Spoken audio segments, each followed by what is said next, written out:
Good-hearted man, immense. Yes.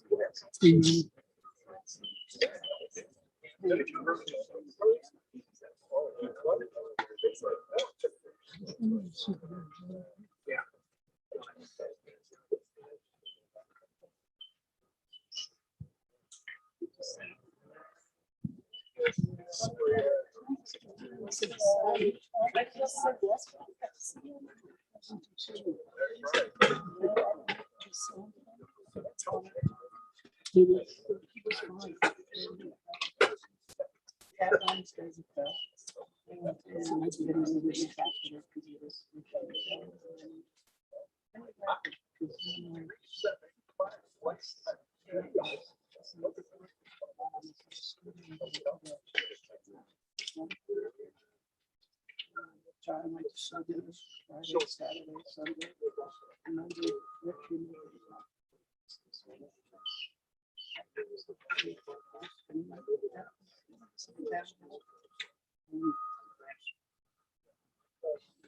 oh, we got put together gravel trees, and then it just kept dragging, so it's so tragic. The house was dropping. That's the main thing. That's the main thing.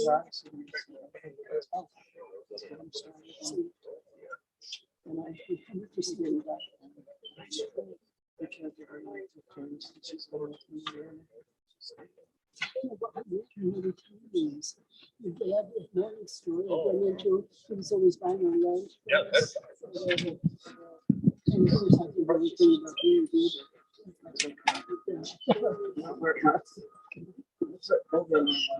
Okay, right. Exactly. That's safe for you. I'm just going to leave this by. Okay. I'm sure this is hard to embrace. It's just this. Yeah, yes. It's sharing. My cousin sharing. Steve's mail. Yeah. Yeah. Sharing. Yeah.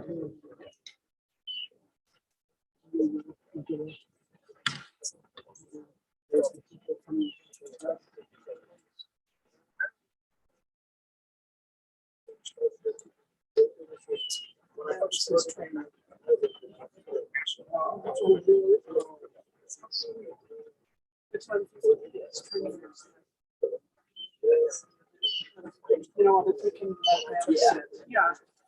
I can share if we can give it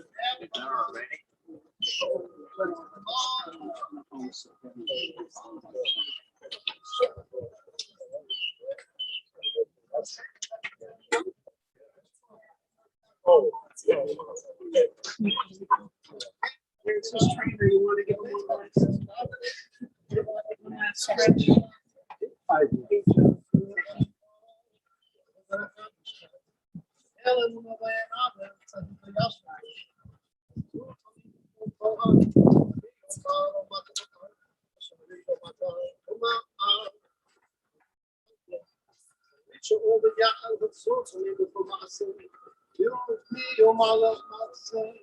Oh,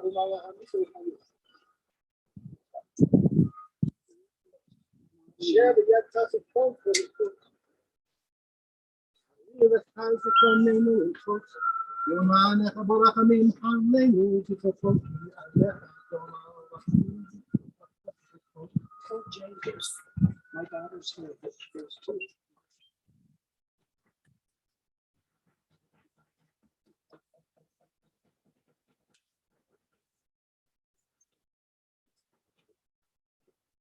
Ladies and gentlemen, if I can invite you to come forward, you'll hear the rabbi much better.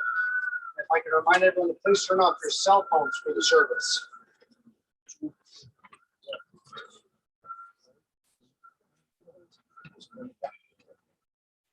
You can share that. Yeah, sure.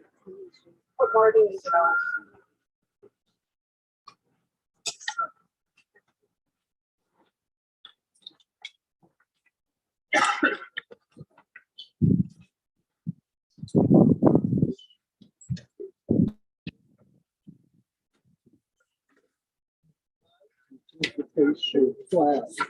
Yeah.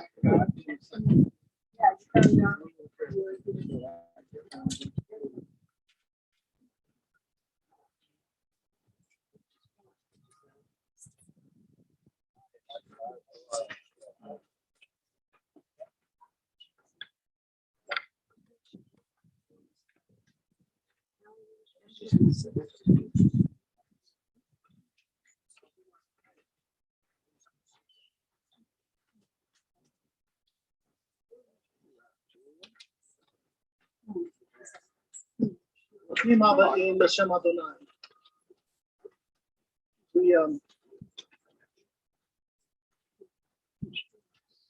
this hot day, filled with sunshine. Stand for it. Our heart goes out, of course, to Lori and John and Allie and Justin, and by way of the Zoom, Bradley, who was just here with his grandpa just a few days ago. I've been able to say goodbye to Bradley and all that family. Our heart goes out. We express our condolence. I had Rabbi Boz up here with me real quick, and before he got a seat, in a second, somebody can make sure that he has a place to sit down. Run the front, I don't know who's in the bottom. We'll find something. But there's a, I don't know, but I wanted to share because a long time of friendship that we've had this way, and especially just renewed in the last several months. As you were housemates on this.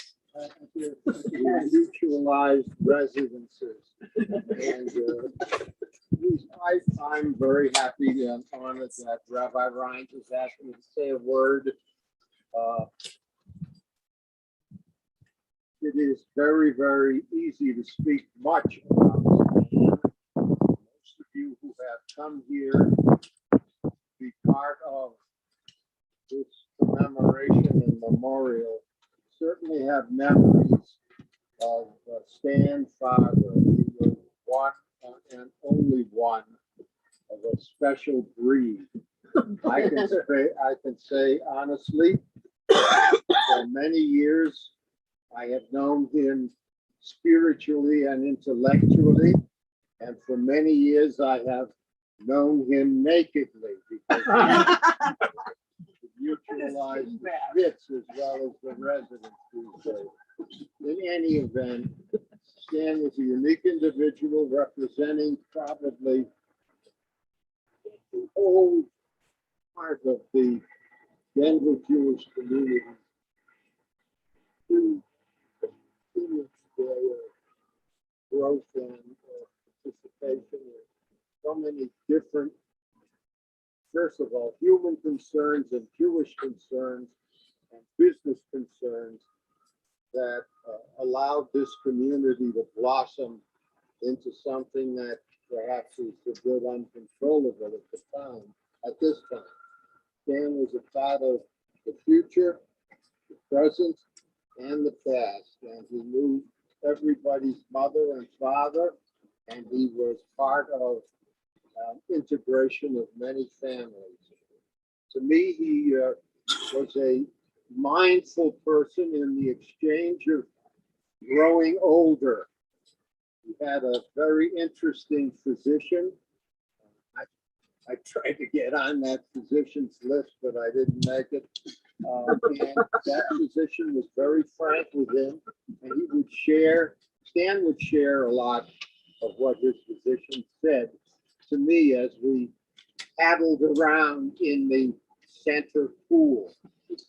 Stan made extremely definitive decisions about his own life and his existence.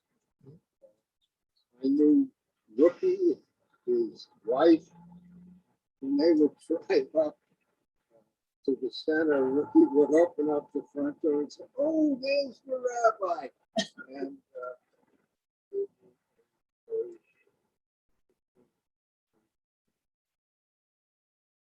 sorry, Stan was gone for 3 months. We shared, we broke bread together. We shared a space in a new style of living called a senior living community. And, it was an honor. And I know that Joe and Marty enjoyed a very special relationship with him as Stan descended to his eternity. May it be that he go in peace, as I said in the prayer over when he died. Lake Shalom, Tishkov Shalom. Let it be a rest and an honor and peace. Gerard, come over here. I'm going to get your shoulder. I can't walk. Again, one of us was with Stan the moment he passed. There's a friendship that connects all of us to our beloved Stan. And I wanted him to be able to share so he could then find a seat and be comfortable. I know it's a little bit hard, so if you can just find a place where you can participate. And I mean participate because you have these services, and we wanted to have everyone's voice participate. Stan was one of those guys that brought people together. And so if you look on the very first page of this handout, I've got one extra copy, by the way.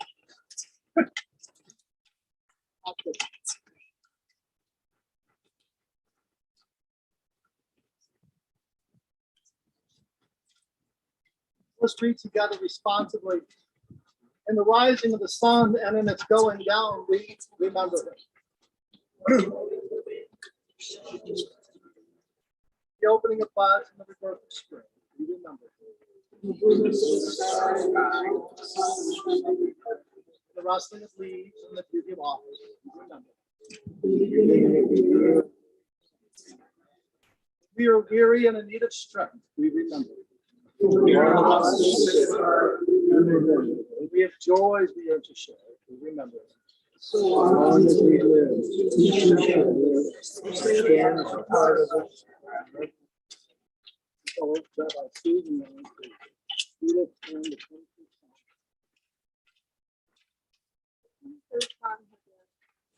Really important message for us at a time like this, when we're in the midst of grief and wondering how do we ever get out of this? We look around, and Lori and John and Allie and Justin and Brooke, you and your family and your children, you have wonderful, strong family, and you have supportive friends and a supportive community. And it's at times like this that we're here for you. And this psalm reminds us of that. While we think that we're on this journey alone in this time of bereavement, we're not alone. You have all of us in your time of being. Mizmor leDavid, Adonai ro'i lo achsar, pinot desha yarbiteni, Amei minufot yenachaleni, Nafshi yishoveh, Gamcheni b'ma'aglei tzedek lema'an shemo, Gam ki elech b'geit samavet lo irava, ki ata imadi, Shivtacha u'nishantecha hema yenachamuni, Ha'aroch lefanan, Shochan neged solarai, Vishanta b'shemen roshi, V'si b'vaya. אך טוב וחסד ירדפוני כל ימי חיי, ושבתי בבית אדוני לאורך ימים. We read together. A Psalm of David. Adonai is my shepherd, I shall not want. God enables me to lie down in green pastures and leads me beside still waters. God restores my soul and guides me in paths of righteousness for the sake of the divine. Yea, though I walk through the valley of the shadow of death, I will fear no evil, for you are with me. Your rod and your staff, they comfort me. You have set a table before me in the presence of my enemies. You have anointed my head with oil. My cup runneth over. Surely goodness and mercy shall follow me all the days of my life, and I shall dwell in the house of Adonai forever.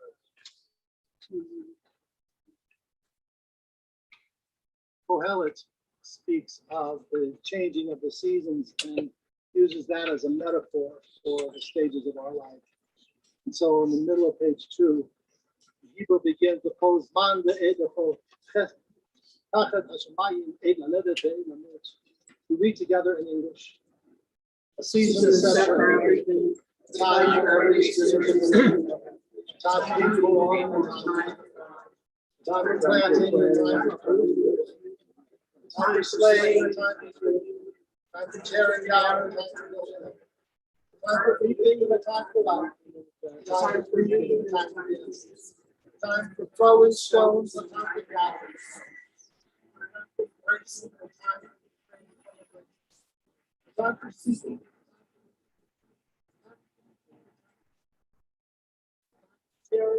Time for silence. Just a few moments ago, we had the time for tearing of the tree, which is a sign of mourning. Maury is wearing it over her chair, and others are wearing it on the right-hand side. And if we can get a couple of extra for the grandkids, maybe Cooper would want, for sure he'd want to wear something. Terry's own shirt. And Addie and Levi to make sure if they want to have it. But the sign of tearing is a connection that we have with the physical with our loved ones. We no longer are whole in our connection with them, but we feel it inside. We feel that connection inside, and that is not foreign. In fact, maybe we'll have even greater appreciation for it. And so there's this passage on page 3. I'd like us, if you would, to read with me. We have this as a part of our Easter service as well. It says, share with me, birth is the beginning and death a destination. But life is a journey, a going and a growing from stage to stage. From childhood to maturity and new age. From innocence to awareness, ignorance.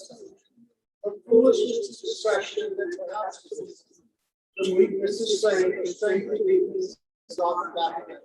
From health to sickness, and back to prayer. From offense to forgiveness. From joy to gratitude.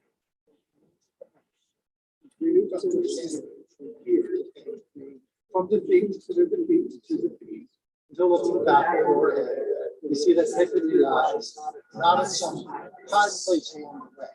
And having made the journey stage by stage, as they should go. Birth is the beginning, and death our destination. And life is a journey, sacred pilgrimage, made stage by stage. Birth is a death.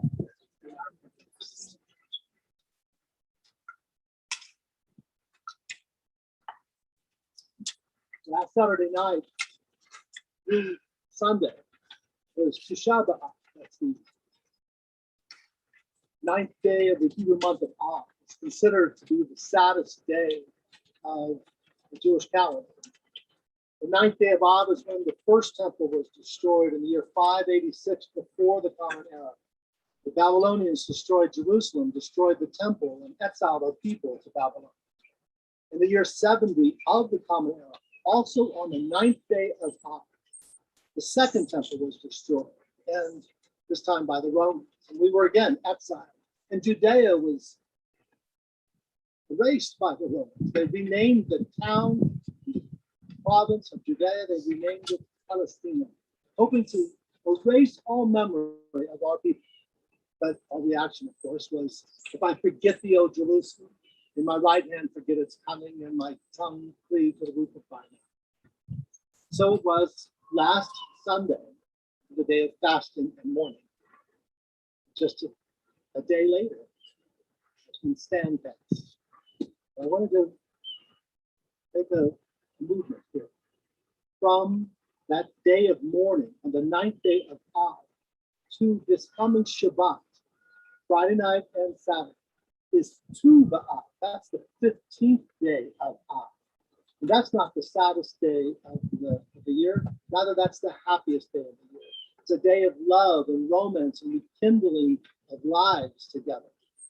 Notice the juxtaposition from a time of destruction and loss to a time of love and rebuilding. That's what our ancestors inaugurated so many years ago.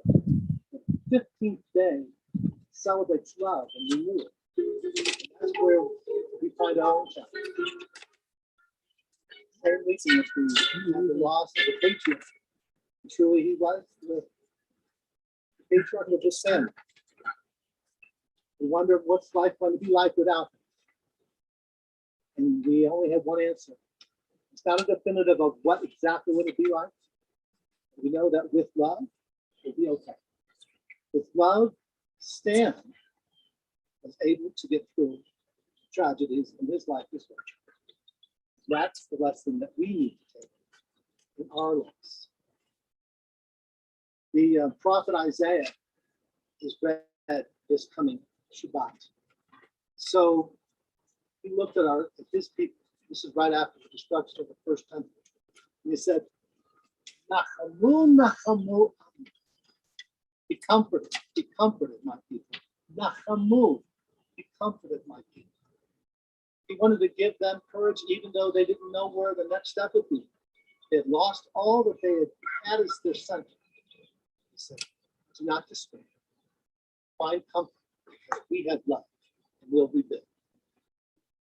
How fitting it is that on the day we mourn our beloved Stan Farber, we seek solace in the traditions of our Jewish faith, that the whole community shares those same words. Nachamu, Nachamu. Find comfort, find comfort. Find comfort because the love and legacy of Stan Farber goes with you.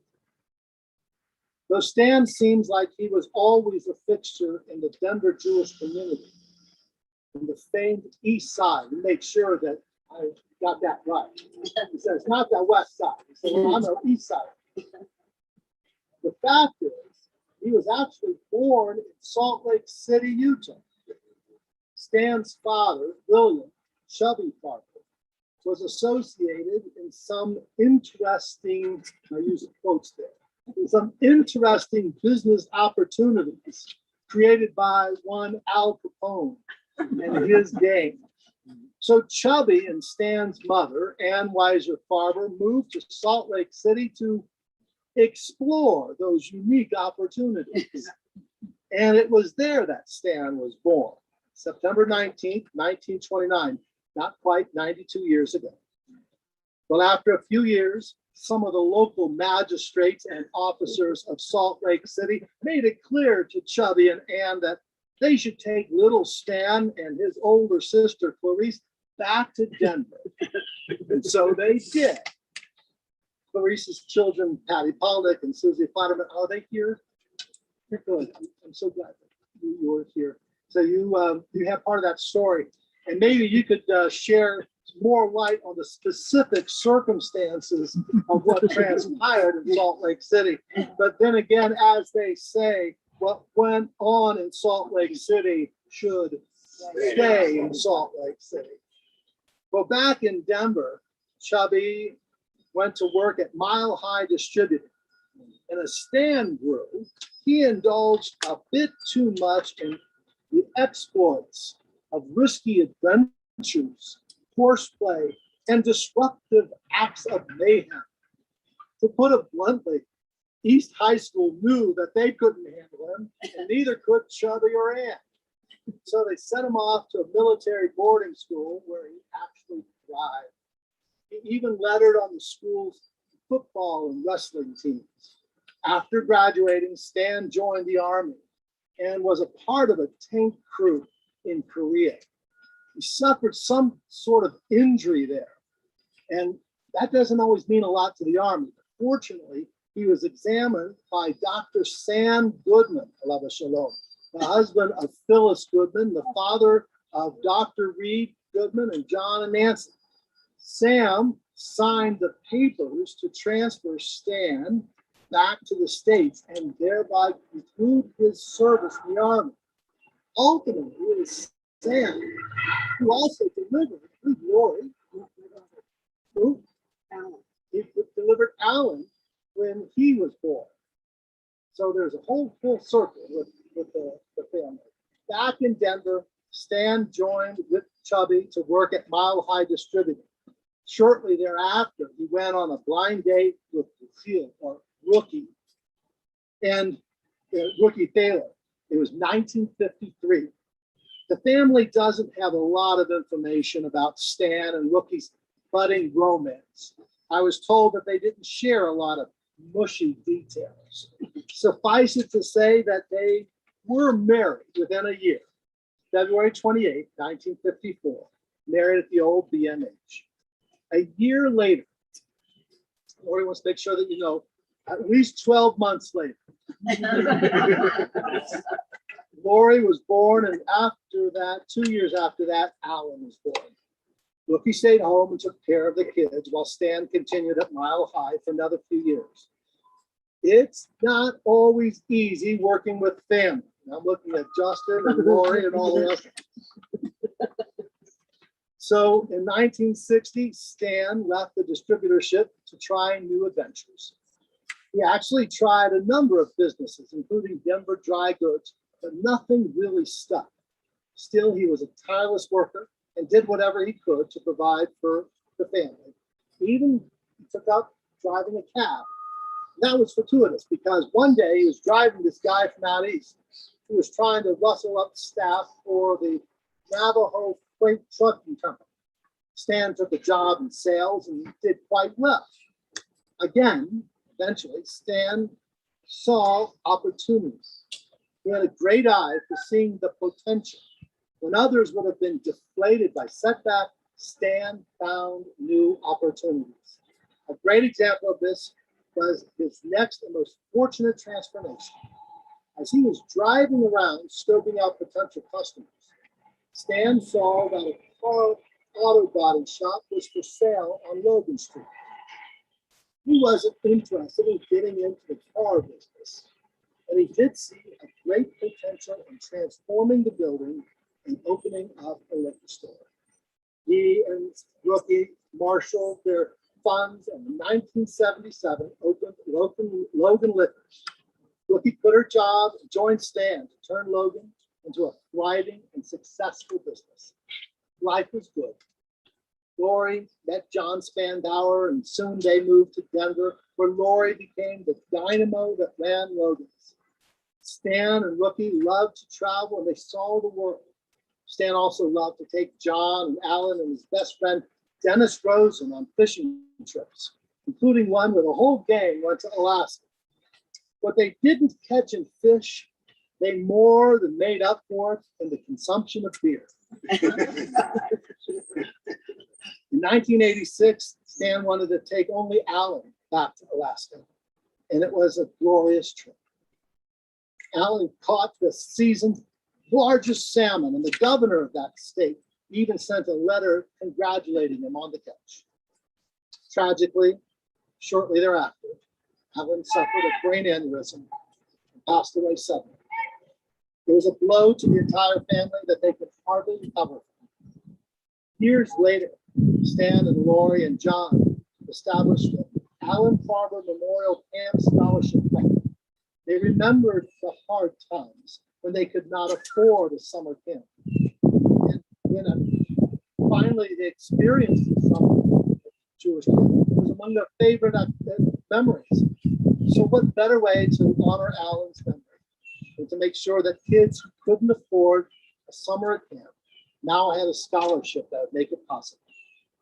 The sadness of loss is never erased, but it can be transformed into acts of love and renewal.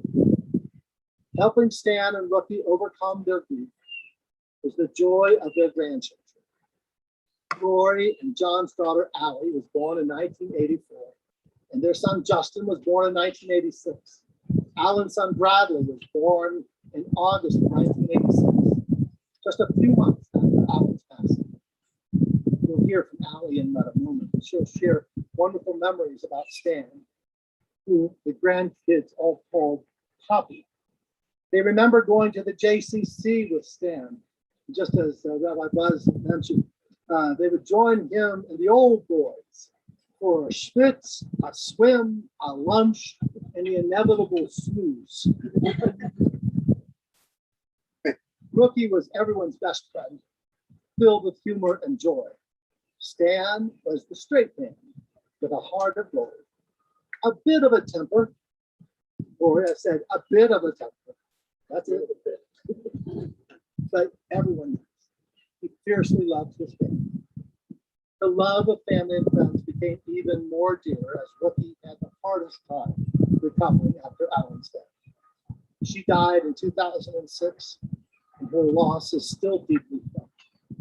And among Stan's last few things sharing is anticipation and renewal. It's connection with Rookie and heaven. Again, Stan and the family found the will, strength to carry on. And it was love that brought them through. Allie and Jared blessed the family with Cooper. A few years later, Bradley and Sabrina brought Calvin and Gunnar and Peyton into this world and brightened the family's hearts. And most recently, Justin and Brooke blessed the family with the birth of Addison and Lee.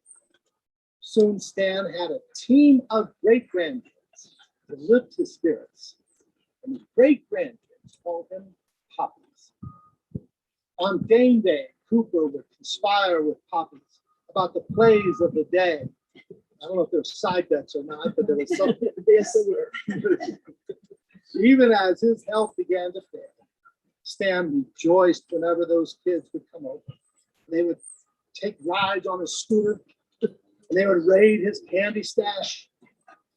Lori called him every day at 8:30, and she and John wined and dined. Stan knew that he had lived a full life. He had suffered through heartbreaking losses, and just like our ancestors, he found ways to carry on. Last week, as our visit was concluded, he sang a song of healing, and I shared with him the Birkat Kohen, the priestly blessing, the ancient blessing of our people. And as I spoke, he closed his eyes. Then we shared one last goodbye. We spoke about his lasting legacy. And he knew what his legacy was. It was you, Lori and John. It was you, Allie, and Justin, and Brooke, and all of those great grandkids. And Bradley, he held on. God knows. He held on until Bradley was able to make it, so he could say goodbye. Bradley was his connection to his beloved Allie. Indeed, the blessings we give one another are more than words. The blessings we give and comfort we bring through love. And as he closed his eyes, Stan felt the comfort of that love that transcends death. Just as that prophet Isaiah said, Nachamu, Nachamu, Amu. Be comforted. Be comforted, my people. So we say to Stan's wonderful family and friends, be comforted. Be comforted. In the poems, in the Hemet, the Tok Sha'ara V'lei Tzion V'Yerushalayim. May God comfort you on all the in Zion, in Jerusalem.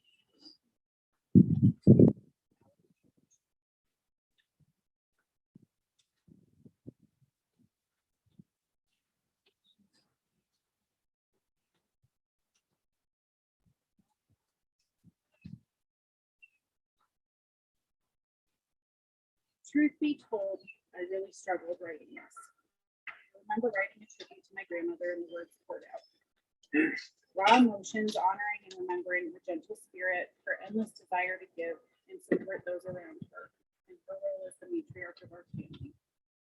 15 years ago, I was a baby, still figuring out my life, and here I stand before you, 37 years young, with a very different perspective on love, loss, family, and life in general. Today, I stand living the lessons my grandparents taught me through actions and words, and I hope I do justice in these words to a man who is more than just the run-of-the-mill grandfather. As a parent, you want nothing but the best for your child. As a parent, watching the bond between your child and their grandparents, and in our case, great-grandparent copies, you begin to understand how we turn out the way we do. We're incredibly lucky to have grandparents who are hop, skip, and a jump away. Hungry to build a strong relationship with their grandchildren and provide insight that we often can't as parents. My grandfather and grandmother were the perfect balance. They taught me some of life's most important lessons through their actions. Number one, live life out loud. My grandmother and grandfather were those two little voices on your shoulder, breaking with our voice of reason, our encouragement, and our support when things got hard. Poppy, well supported, did things a bit differently. He taught us the fun of being sneaky and doing whatever he pleased and taking the backlash if it occurred. When I was 8 years old, it started. He and my grandmother took me to New York. We'd gone to a bakery for just maybe a dozen little ones for a snack that we had later that day.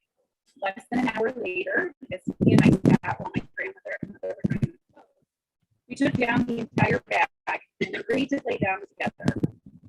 It was an unspoken rule that we didn't talk about illegal driving lessons. The other way is knowing that this is the part you figured out again. To this day, I still struggle with it. Our secrets were safe. There was no finger pointing or throwing one another under the bus. For these silly experiences, he taught me to trust and helped me to shape the relationships in my life. You choose your people. You support and protect them. And you always choose a good time. You only live once and live that life to its fullest. Number two, live, learn, and let it go. Stories of my grandfather's childhood and life were always fascinating. As we grew older, my grandfather pushed us to a point of discomfort at times. Some lessons were quick and short. When I accelerated the car into a concrete wall, as I was learning to drive, that famous Farber temper came out, of course.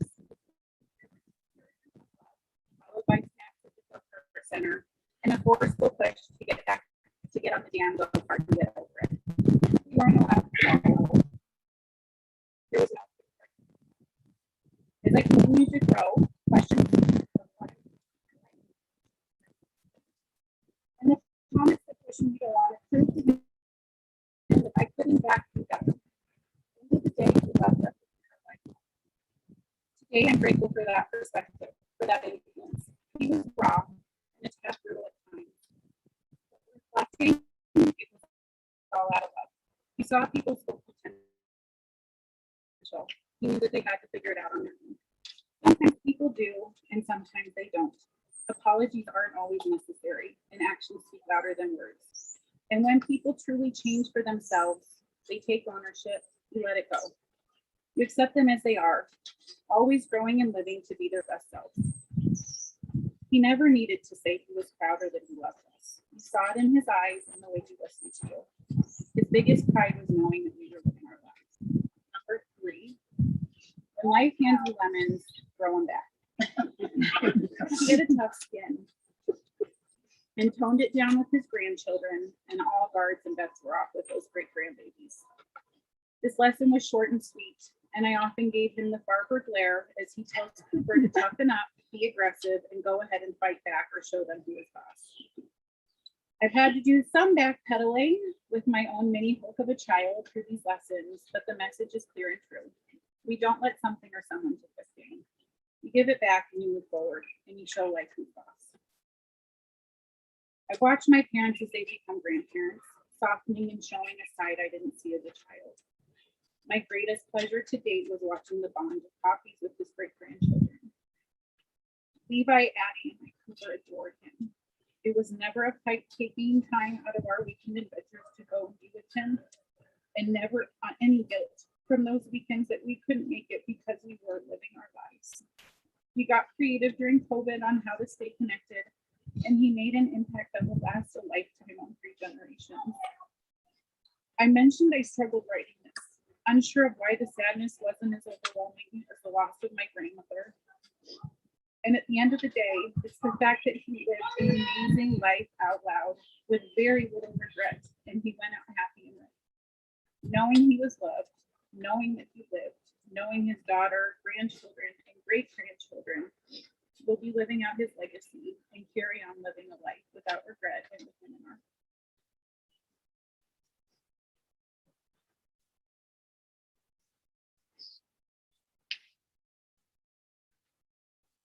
In but a moment, we're going to lower the casket.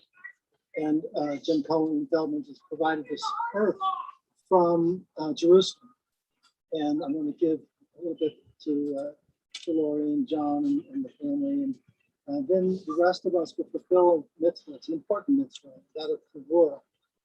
Make sure that we don't leave this site until Stan's coffin has been covered, so that we've protected his physical remains. With our act of Farber of placing the earth on the casket, we protect his physical remains. With our memory, with our sense of love and appreciation, we protect that spiritual remains. And that will conclude with the El Malay, the Neshama, soul, and then the Kaddish. So now, if you're able to please rise as they lower the casket.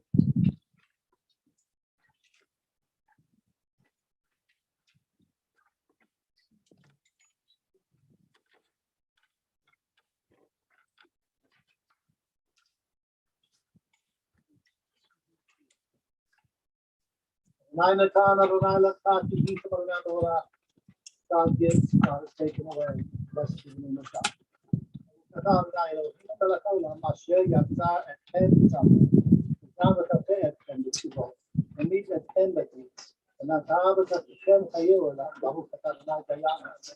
We praise you, Adonai, our God, Lord, who calls us in the divine image, who nourishes and sustains us in goodness, who made us mortal and yet who is planted within us immortal life. We praise you, O God, so the truth.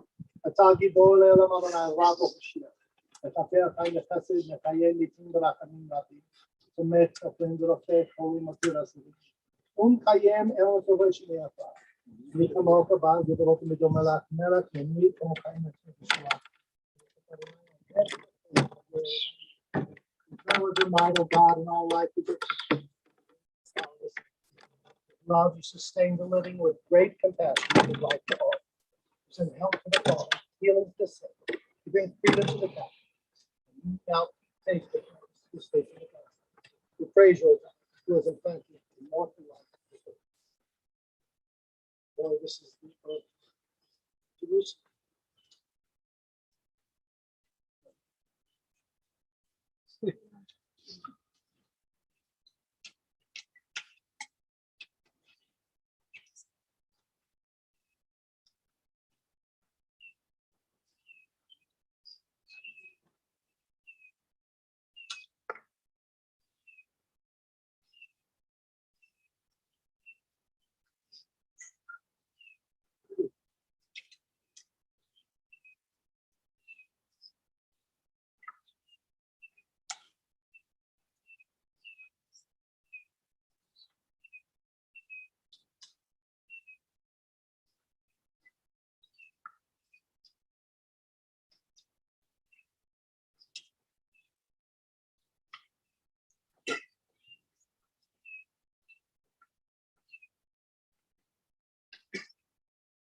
Placing the earth on tradition was to have a little hesitancy, just as we paused 7 times being in the casket here.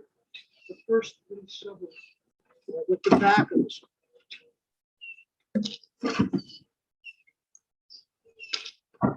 Then we open it up.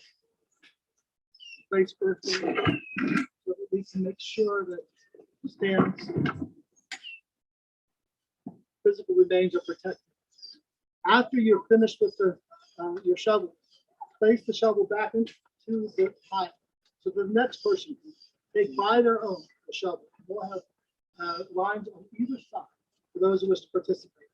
We will put enough earth in until we've at least covered the castle. Please come in.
Of course.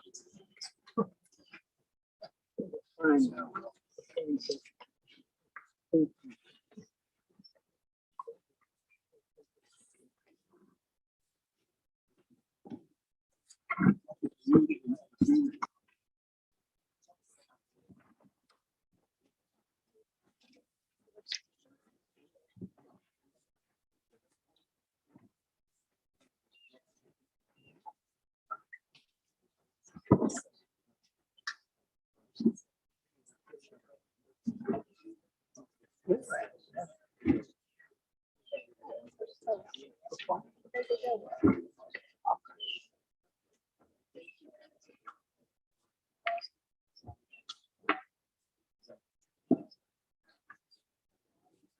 What?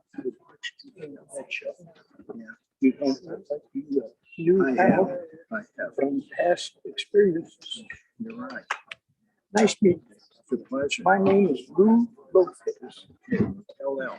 Yeah.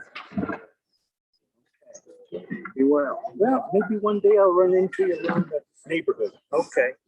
Take care.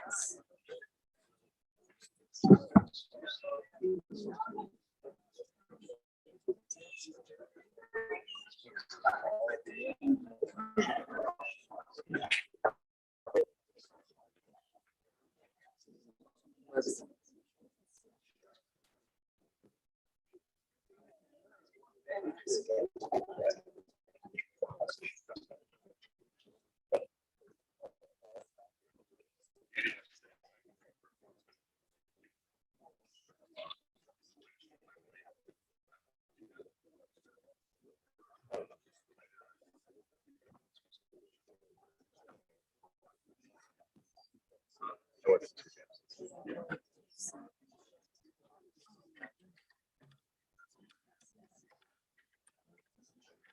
think you should.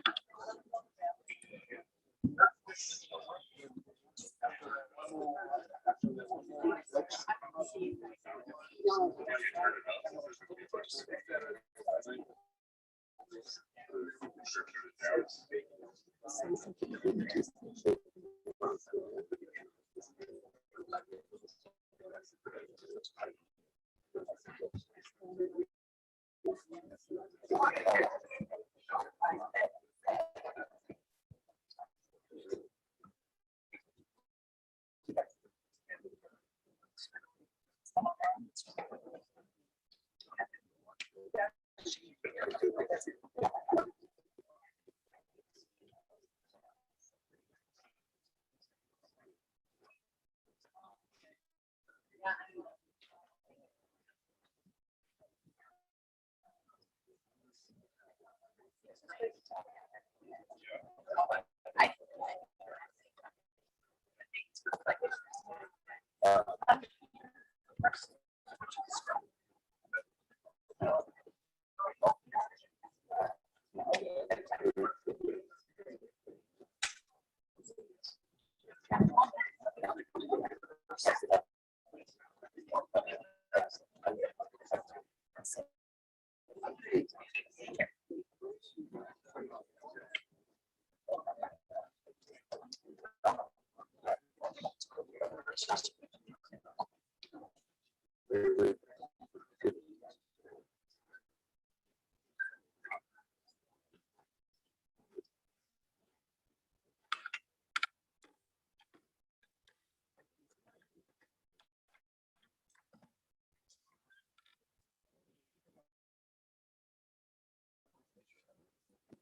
talk to you one day. It's all stuff arranged for me. I'm getting to that age. As the casket is now full, John, pause for a moment, please. Thank you. We turn to that next page on page 4, and we make reference to Stan's Hebrew name. The Lord and John, will get your sheet. They're on page 4. The Emily makes reference to his neshama. If you look right under Rookie's gravestone, there's a Tav, a Nun, a Tzadi, a Beit, and a Hey. It stands for the neshama to what the and be that first soul from the neshama. To draw the Torah is down over the dark. That's happening comes from this place. You think of Stan, and you know that what connects us to him now is his neshama, his soul.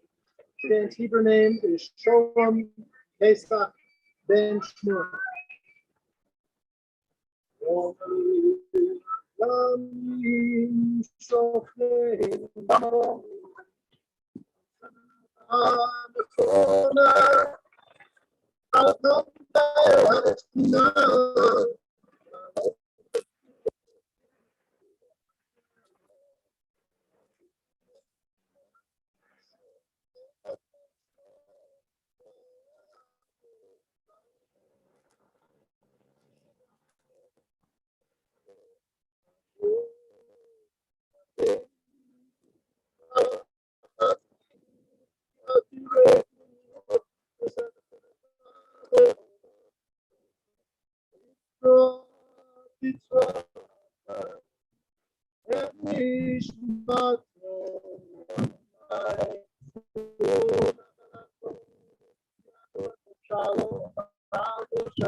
Together in English. Oh God.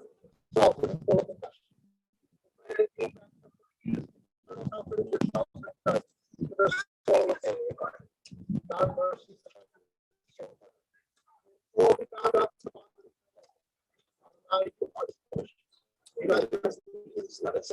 Amen. Decided slowly. Prayer, which did not mention that. But go on with a sense of living life large with blessings.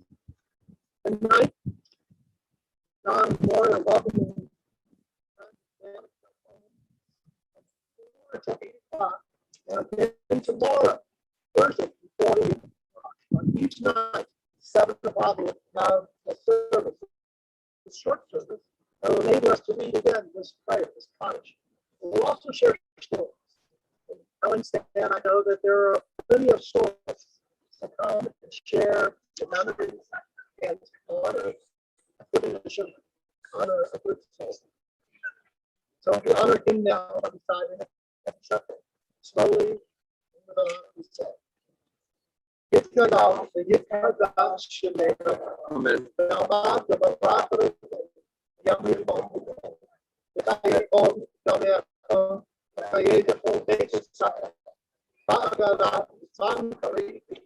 Amen.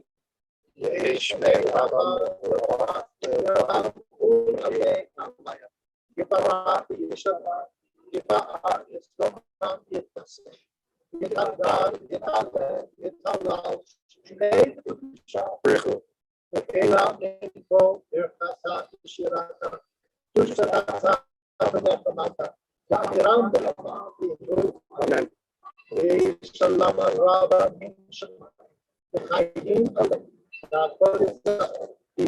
Amen. say shalom to them. I say shalom. Hallelujah. For the family. Page 67. Ties of love that you cannot sever. For the companionship to share along lifetime. For those gifts of heart and mind that have now become a precious gift. For all this in the world. Compassionate God, not to dwell on sorrow. Help us instead to find within our hearts the courage to return to the task of life and its choice. God, Alan, Justin. Say, I'm a community.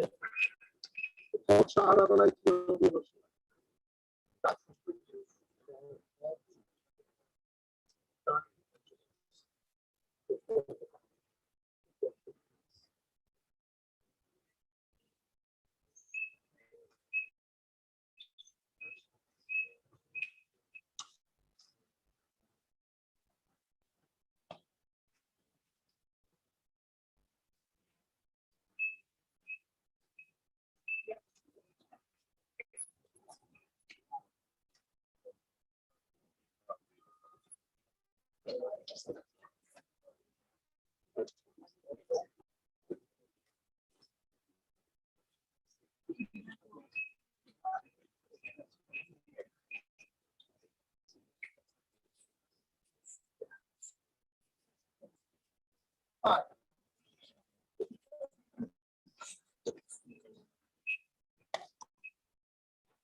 That's Sometimes